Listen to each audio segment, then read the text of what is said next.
talking about your dad, um, it was a huge block of time.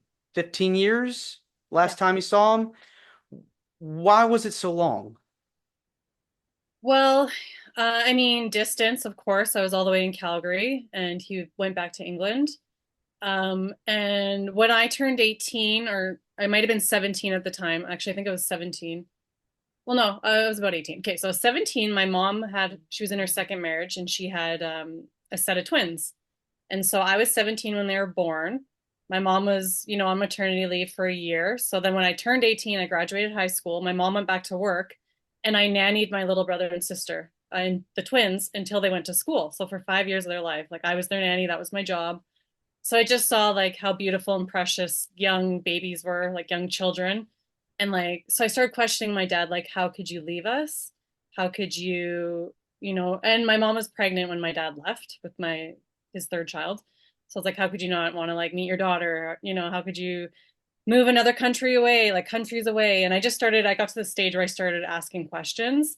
And at the same time, I was also like, and I want to train to become a wrestler. So I wrote him this letter. Back in the day, you'd write letters, right? Hmm. I wrote him a letter and he never replied.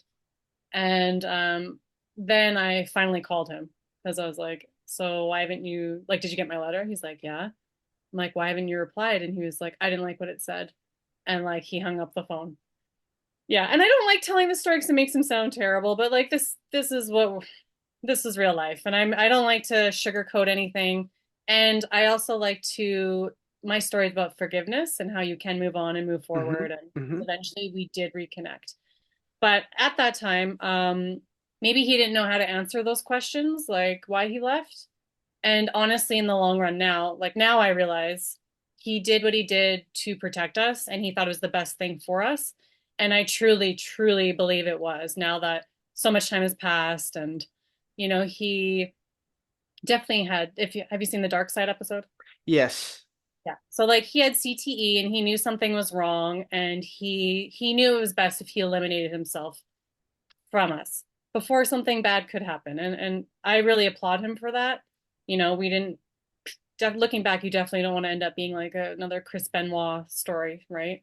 So I think he knew something's wrong, something's off. Like I need to go back home and like just my kids will be better off this way, right? He left us with the house, everything he left us with. I have a beautiful, successful life because of the start he gave us as a family, which his career paved the way and provided us.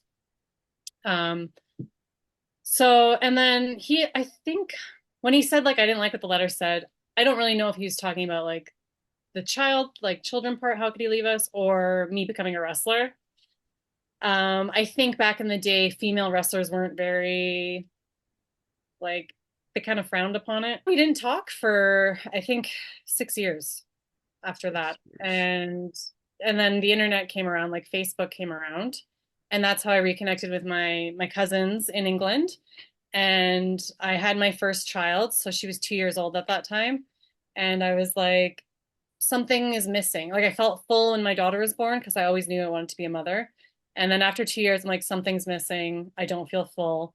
And I realized it was my father. I'm like, I'm missing my father in my life. And after I had a child, I realized, how hard it is and all the sacrifices you have to make. And we all just do the best that we can. And we're not all perfect. And so I thought about those things and I went to England and I showed up. He didn't know I was coming. And I just showed up at his door. And that was the first time we'd seen each other in 15 years.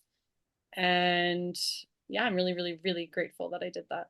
Yeah, what a great story. I mean, talk about a turnaround. The fact that you were able to have this dream, this goal of wanting to be a wrestler and understanding why you were kind of turned away at the time and the fact Yes. that you And were able to.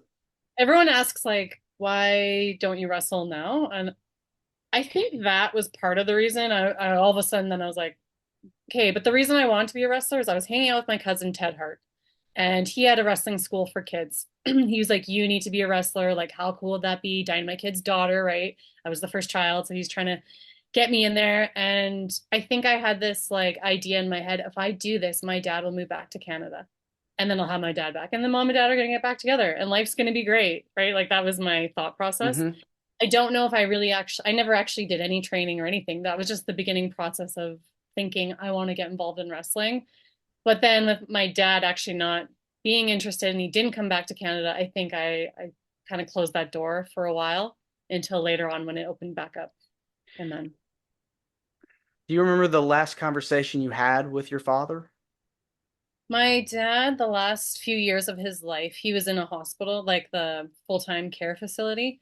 He really couldn't talk. He could hardly string any words together. So my uncle would take the phone just up to his ear and I would just say like, "I love you, Dad." And I'd try talking to him and he would just kind of like mumble back. Couldn't really talk. But he could make out the words like, "I love you, Bronwyn." So, and I Yeah, can always hear his voice saying my name. the you know it's very refreshing and it's very nice to have a story that is in a lot of ways it is a happy ending because you got the chance to reconnect with your dad, and not many people can say that they're able to reconnect with a parent if they're on the other side of the globe, or if they've got, they've had their issues over the years, their demons, they've been working through them, but you were able to do that. So it's very heartwarming. Thank you. Yeah, I didn't want to live with any regret. I knew that. And I knew, with wrestlers, the males, they don't have the longest lifespan. So I was like, I don't want to, regret it. Something happens to him and then I regret it. So I'm super, super thankful that I was brave enough to go do it. And I kind of got that closure. Like, yeah. Well, now you've been in the business of how long have you, when did you start wrestling? So I don't actually wrestle. I just manage. Okay. But getting involved in wrestling, it's 11 or 12 years now. Okay, so it's been a while. And the cool thing about being a manager is that you get to talk a lot, you get to, you know, take bumps without having to be in the ring for a extended period of time.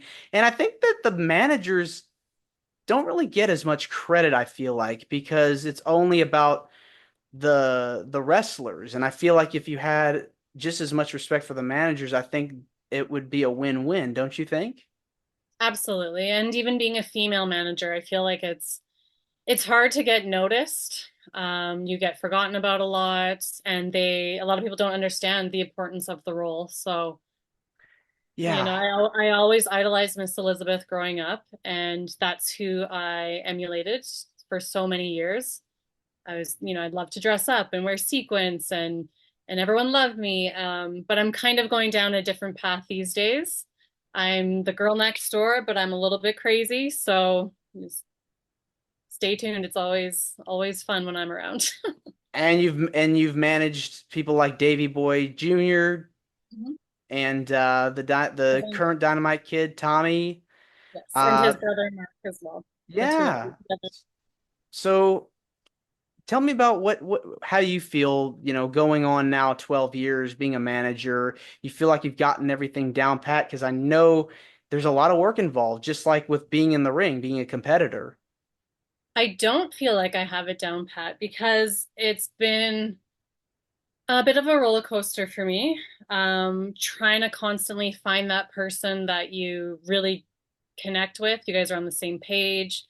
Um, so like people like my cousins, well, they're both on the road. So of course that was beautiful and magical because we're family. So it makes sense. Like the pairing makes sense. But my cousin's at AEW now, so he's on the road a lot. Harry's in Japan.